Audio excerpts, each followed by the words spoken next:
దేనికోసం జాయిన్ అయ్యారండి మీ దగ్గర? ఆపరేషన్ కోసం జాయిన్ అయ్యారు కానీ సర్జరీ కూడా ఏమీ జరగలేదు ఇంకా. ఏ ఆపరేషన్ సార్? సార్ వాళ్ళతో మాట్లాడాను సార్, వారిని డీటెయిల్స్ అంటే మీరు సెటిల్ చేసుకున్నారంటారా? వాళ్ళని కన్సల్ట్ మీరు కదా సార్, డాక్టర్ అనేది మీరు కదా, పేషెంట్ ఎవరు వాళ్ళు ఎవరు మీరు అనేది మాట్లాడతారు, ఎవరితో మాట్లాడాలి? కన్సల్ట్ డాక్టర్ మీరు కదా చూసేది, మీరు అతను దేనికోసం జాయిన్ అయ్యాడు పేషెంట్ అనేది మేము అడుగుతున్నాం. కాదమ్మా,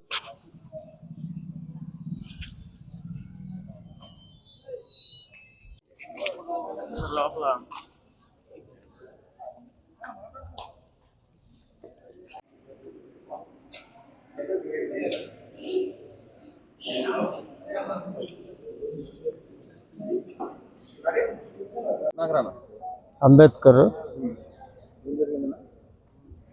ఈరోజు మధ్యాహ్నం తోకల్ సుధాకర్ అనేటువంటి ఒక ఆయన వేరే హాస్పిటల్లో వైద్యం తీసుకుంటూ ఆ వైద్యం వికటించడంతో మన ప్రభుత్వ హాస్పిటల్కి బందర్ ప్రభుత్వ ఆసుపత్రికి తీసుకురావడం జరిగింది.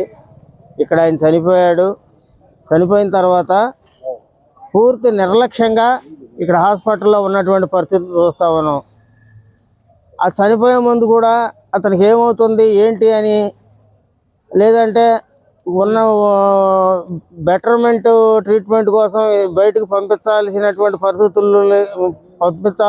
పరిస్థితిని కూడా గుర్తించకుండా చాలా గందరగోళానికి గురి చేశారు అక్కడ హాస్పిటల్లో. అది అయిపోయిన తర్వాత ఇప్పుడు పోస్ట్ మార్టంకి మధ్యాహ్నం 3 గంటల నుంచి సుమారు ఇప్పుడు 6 గంటలు అయిందండి.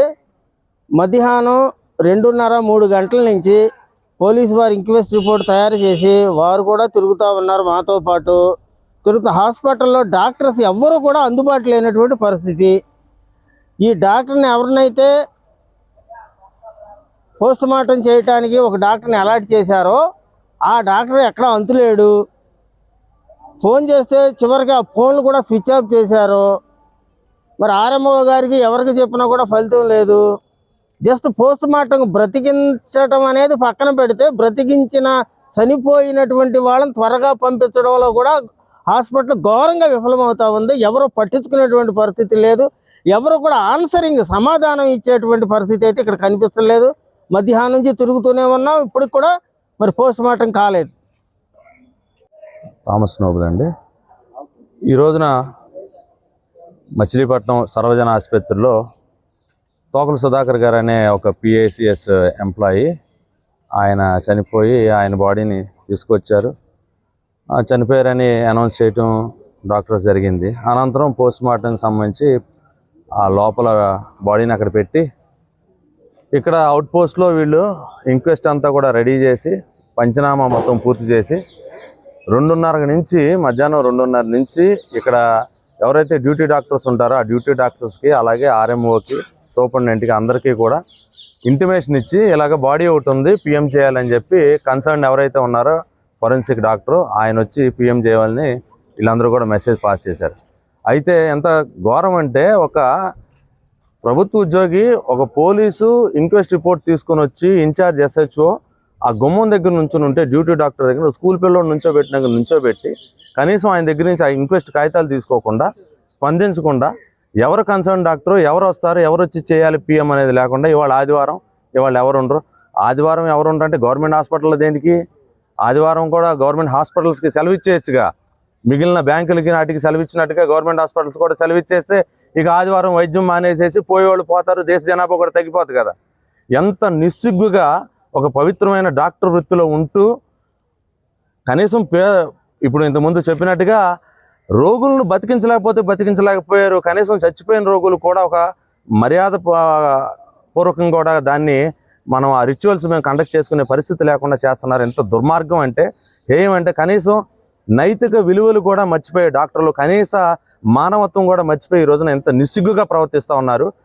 కళ్ళ ముందు నుంచి అతను ఫోరెన్సిక్ డాక్టర్ వెళ్ళిపోతూ ఫోను ఎంతమంది ఫోన్ చేసినా, మరి ప్రభుత్వంలో ఉన్న పెద్దలు కూడా చాలామంది ఫోన్లు చేశారు, ఎవరు చేసినా కూడా స్పందించకుండా రేపు చేద్దాంలే ఎల్లుండి చేద్దాంలే ఏంటి ఆ నిర్లక్ష్య ధోరణి ఏంటి అనేది నాకు అర్థం అవ్వట్లేదు.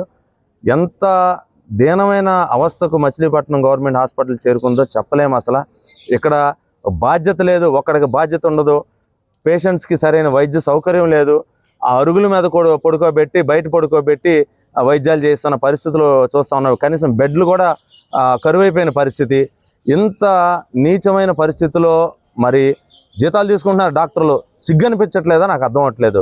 సిగ్గు తెచ్చుకోవాలి. ఎంతోమంది పేద ప్రజలు మరి వీళ్ళందరికీ వైద్యం చేస్తామని చెప్పి ప్రభుత్వం దగ్గర నుంచి జీతం తీసుకొని ఆ జీతానికి తగినట్టు పని చేయలేకపోవటం, ఏదైనా మాట్లాడితే ఊరికి అందరూ యూనియన్ అంతా బయలుదేరి స్ట్రైకులు చేయటం, లేకపోతే గొడవలు చేయటం, ఇంకోటి చేయటం, ప్రభుత్వం మీద ఎగబడటం తప్ప ప్రభుత్వ ఉద్యోగాలు జీతం తీసుకున్నాము, డాక్టర్లమే మన వృత్తికి తగిన న్యాయం చేద్దామనే కనీస ఆలోచన నీతి కూడా వాళ్ళకి లేకుండా ఉంది.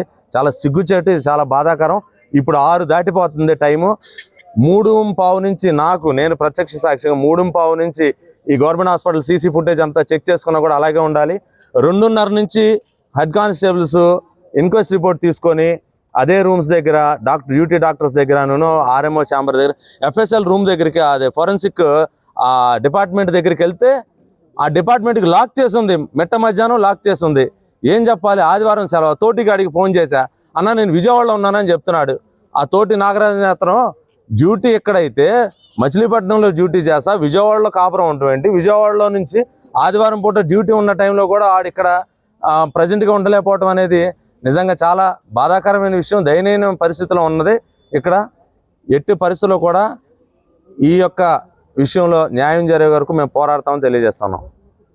ఈరోజు ఆదివారం చాలామంది డాక్టర్స్ కానీ ఇతరతర కానీ సెలవు పెట్టడం వల్ల, హీట్ వేవ్స్ ఎక్కువ ఉండడం వల్ల చాలామంది సెలవులు పెట్టారు.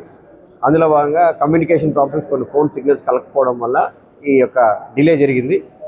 మేము ఫోరెన్సిక్ డిపార్ట్మెంటు సూపరింటెండెంట్ గారు అందరితో మాట్లాడటం, ఇంకొక 10 నిమిషాల్లో పోస్ట్ మార్టం స్టార్ట్ కాబోతోంది. దాన్ని కంప్లీట్ చేసేసి సంబంధిత వ్యక్తులకు వాళ్ళందరికీ ఇస్తున్నాం.